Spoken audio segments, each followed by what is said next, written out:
First, in the exam, you will have 20 seconds to look at questions 1 to 4.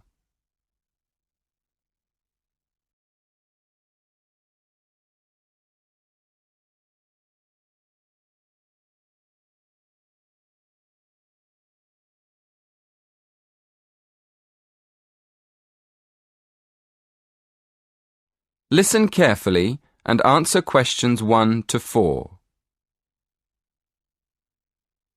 Good evening. My talk this evening will cover 3 main themes. First, I'll outline a timeline of how deep-sea exploration vessels developed. Secondly, I'll describe the most recent of these, the Deep-Sea Challenger. And finally, I'll look at some of the benefits of this deep-sea research. OK, to start with, let's look at how underwater exploration vehicles have developed over the years. The first manned deep-sea exploration vessel was invented in the 1920s. It was called a bathysphere, better known as a diving bell.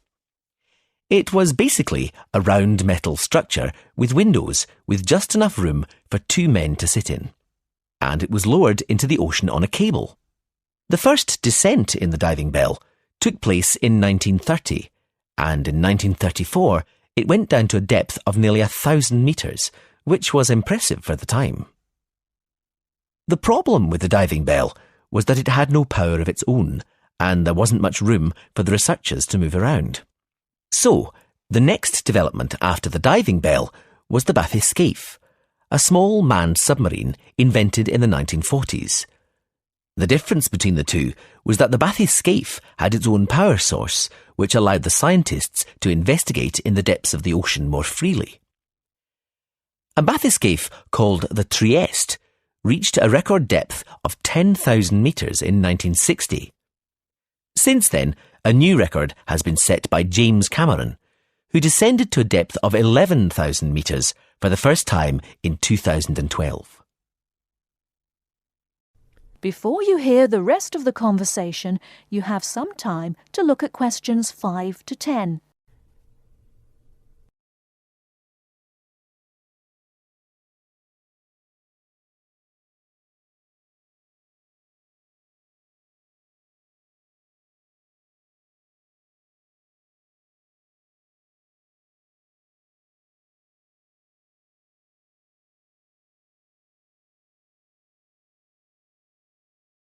Now listen and answer questions 5 to 10.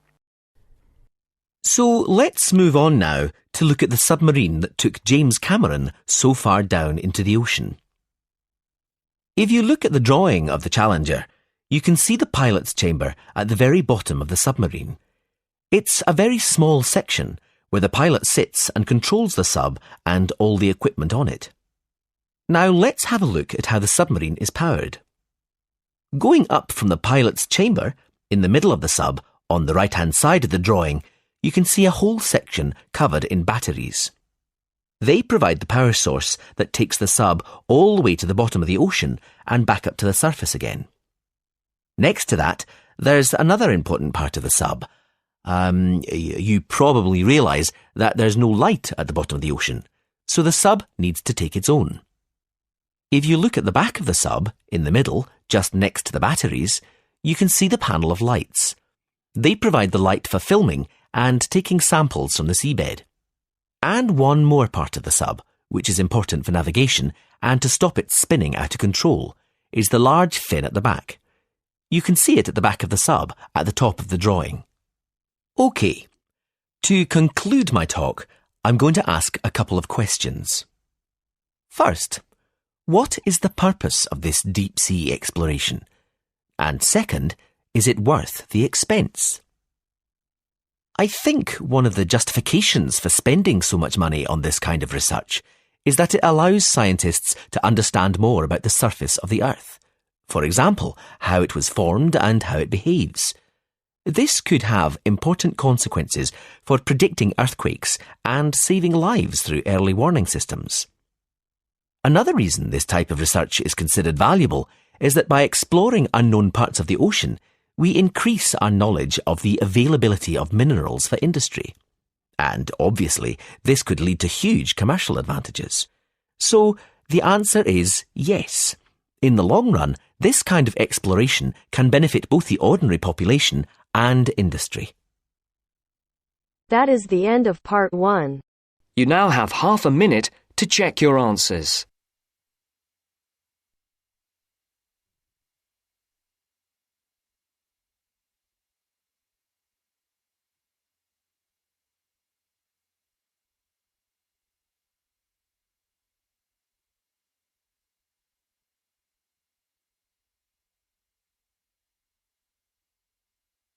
Now turns to part 2.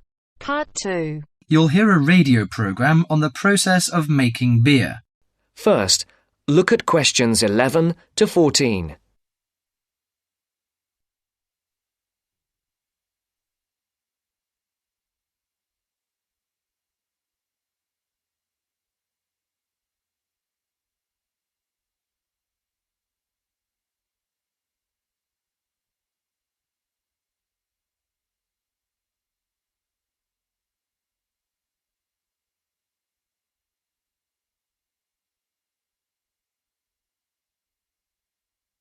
Listen carefully.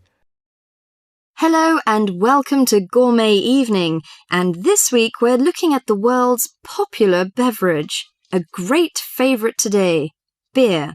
And in the studio to tell us all about it is Clark Maxwell. Beer is one of my personal favourite beverages, and I've got a number of facts, tips and trivia about beer to share with you.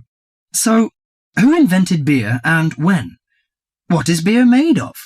Actually, historians are not entirely sure when beer was invented, but they guess that beer was created accidentally by early nomadic tribes roughly 10,000 years ago. The 4 primary ingredients are malt, hops, yeast and water. Malt, which gives the beer a sweet taste, is made from barley soaked in water until its husks open and sprout. The sprouts are then dried and crushed. The small flowers of the hops vine are added partly because they taste bitter, helping balance the sweetness of the malt. Hops prevent the growth of bacteria that can spoil beer. Yeast is responsible for fermentation, which creates the alcohol and carbonation. Beer makers sometimes use additives or substitutes for malt or hops. Substitutes such as corn or rice can make a beer lighter or cheaper to produce. Before the broadcast continues, look at questions 15 to 20.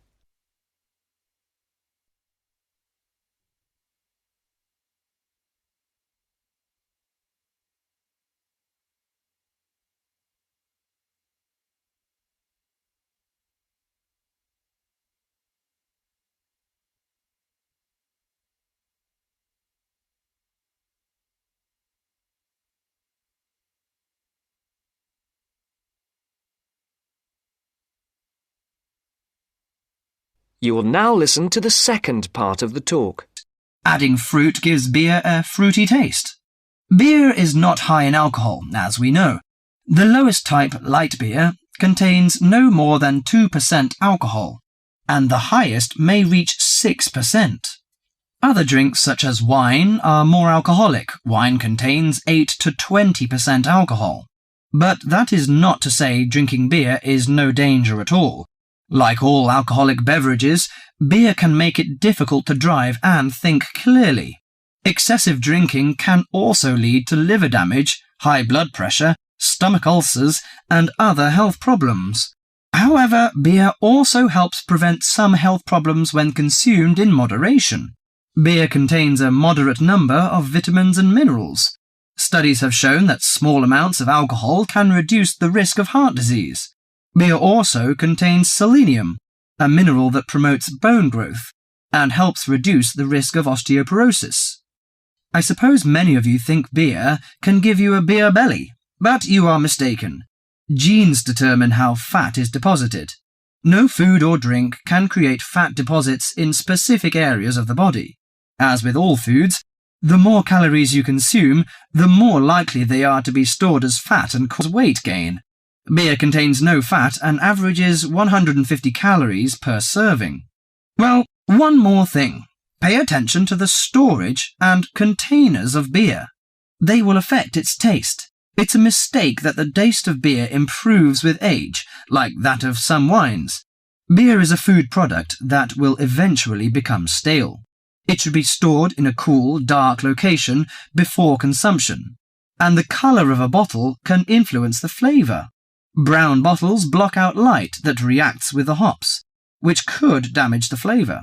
Green or clear bottles provide little or no protection from light damage. Do you know which country drinks the most beer? Although Britain is even on the list of big consumers, actually, the Czech Republic consumes the most beer, at 156 litres per person per year, followed by Ireland and Germany. That is the end of part 2. You now have half a minute to check your answers.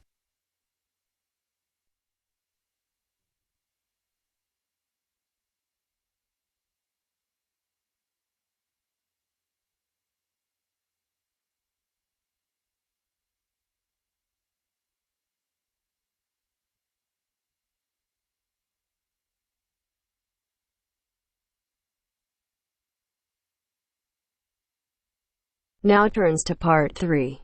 Part 3. You will hear a woman called Phoebe, who is training to be a teacher, talking to her tutor called Tony about research she has done in a school. First, you have some time to look at questions 21 to 25.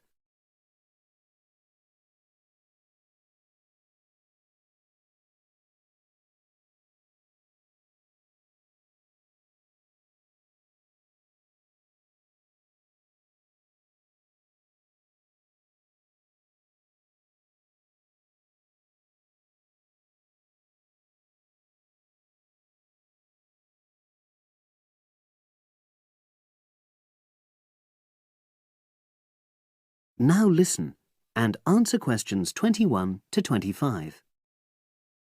So, how did you get on with your school-based research, Phoebe? Well, it was exhausting, but really valuable. Good. What was the specific focus you chose? My title is Attitudes Towards Study Among 11 to 12-year-old Pupils. Right, and what made you choose that focus? Well, that's a bit difficult. Lots of my classmates decided on their focus really early on, mainly on the basis of what they thought would help in their future career, in their first year's teaching. So that's what helped you decide? Actually, it was that I came across a book written by experienced teachers on student attitudes, and that motivated me to go for the topic. OK. So what were your research questions or issues? Well, I wanted to look at the ways students responded to different teachers, particularly focusing on whether very strict teachers made teenagers less motivated. And from your research, did you find that was true? No, not from what I saw, from my 5 days observation, talking to people and so forth. OK. We'll talk about the actual research methods in a moment, but before that, can you briefly summarise what your most striking findings are? Well, what really amazed me was the significant gender differences. I didn't set out to focus on that, but I found that boys were much more positive about being at school. Girls were more impatient. They talked a lot about wanting to grow up and leave school. Very interesting. Yeah, it is. From doing the research, it was clear to me that you might start out to focus on one thing, but you pick up lots of unexpected insights. Right. Did you get any insights into teaching? Yes, certainly. I was doing a lot of observations of the way kids with very different abilities collaborate on certain tasks, help each other. And I began to realise that the lessons were developing in really unexpected ways. So what conclusion do you draw from that? Well, I know it's necessary for teachers to prepare lessons carefully, but it's great if they also allow lessons to go their own ways. Good point. Now, I'm really pleased to see you doing this. Analysing and drawing conclusions based on data. But surely this isn't proper data. Because it's derived from such small-scale research. Well, as long as you don't make grand claims for your findings, this data is entirely valid. I like the way you're already stepping back from the experience and thinking about what you've learned about research. Well done. But I know I could have done it better. As you become more experienced, you'll find ways to reduce the risk of difficulties. Okay. Now you have some time to look at questions 26 to 30.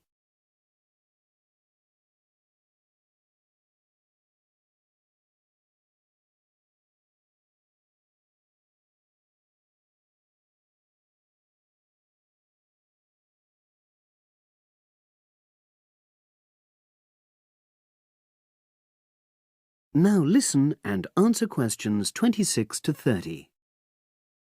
So, let's look in more detail at how you gathered your data. Let's start with lesson observation. Well, it generally went quite smoothly. I chose my focus and designed my checklist.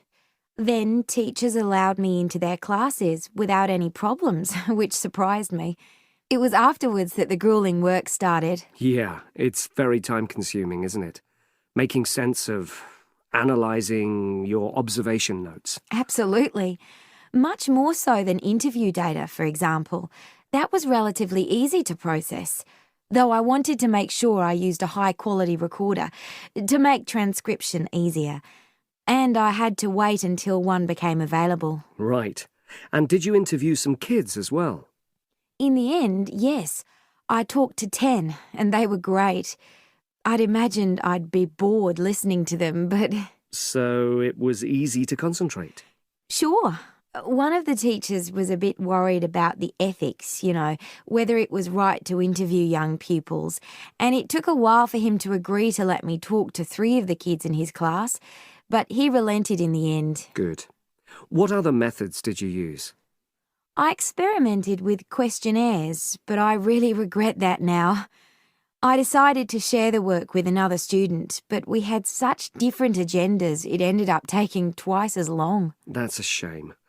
It might be worth you reflecting on ways you might improve on that for future projects. You're right, yeah. Okay. And the other thing I did was stills photography. I didn't take as many pictures as I'd hoped to. Lack of time? It's pretty easy just snapping away, but I wanted each snap to have a purpose, that would contribute to my research aims, and I found that difficult. Well, that's understandable, but remember... That is the end of part 3. You now have half a minute to check your answers.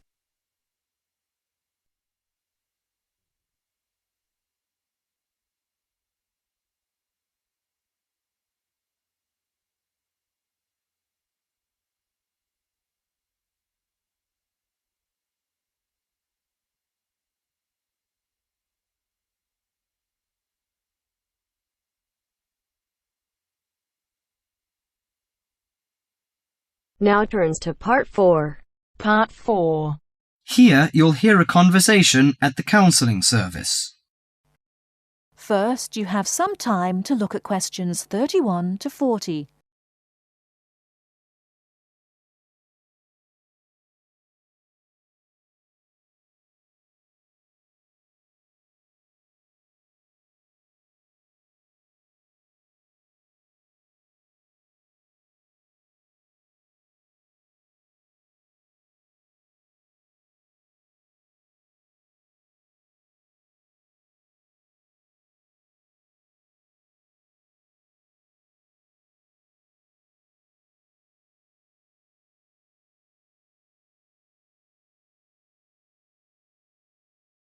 Now listen carefully and answer questions 31 to 40.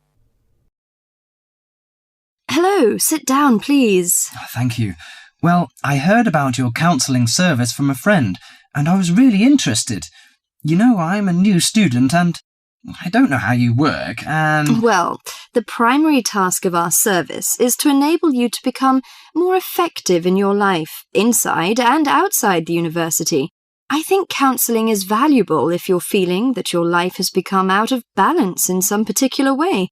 For example, it may be that you're experiencing difficulty in managing change, stress or burnout, difficulty with concentration, depression or anxiety, or a recent crisis of some kind. It can really help to talk things over with a counsellor. I see. After the semester began, I found I was facing tons of decisions that would be made by myself. I felt under stress sometimes. Yes, most new students have problems like yours. Just as I have said, it's a kind of being out of balance. Much of what we do is to help you get your thinking, feeling, behaviour, or perspective on life back into balance. We'll seek to help you focus on and understand more clearly the issues that concern you. But the issues are complex, I think. They are about academic, personal, and many other aspects. I don't know how you can help me to decide so many. Well, we don't decide. We just help. We'll respect your own values, choices, and lifestyle. We work towards highlighting your strengths and inner resources to help you make the choices, resolutions, or changes that are right for you. When you're feeling under pressure, it's easy to lose sight of the many strengths and inner resources that you have. You mean I have enough strength to solve the problems and make choices? That's absolutely right. You just lose sight of them sometimes. And it can also be helpful to talk through any difficult decisions or dilemmas with which you may be faced. You don't have to wait until you're in a crisis to come and seek help. Taking the time and space to reflect in the supportive, private and comfortable environment that the counselling service offers you is an effective way to move forward positively in your life. Is it possible if I prefer a separate waiting area? Yes. We'll take account of any special requests you may have to protect your confidentiality. The record of your name and other basic information is kept for statistical purposes. Any notes written down about you are identified by a number. No personal information is kept on the computer. How do I know what particular counselling I need to balance myself? Well, as you've noticed, when you approach the service for counselling, you will be offered an initial half-hour assessment interview with one of the counsellors. They can answer any questions you may have and help you to assess whether individual counselling is the best way forward for you. It is the initial assessment interview. If it is thought appropriate, a referral can be made to a variety of medical, therapeutic or psychiatric services in the community, or we can just begin weekly counselling sessions. How do I make an appointment if I need regular counselling? If you decide to proceed with regular counselling, you will be offered the first available appointment, often with a different counsellor. Each session would be for 50 minutes, and usually you would meet with your counsellor once a week. The average number of sessions that we see people is 5, but that can be extended. You can decide on your preferred time, early morning or late afternoon. It sounds pretty useful. I hope I can adapt to the new life with your help. You certainly will. Actually, going away to university is a time of transition and personal development. Evidence suggests that the vast majority of students who have been for counselling do find it a valuable experience. That is the end of part 4. You now have half a minute to check your answers.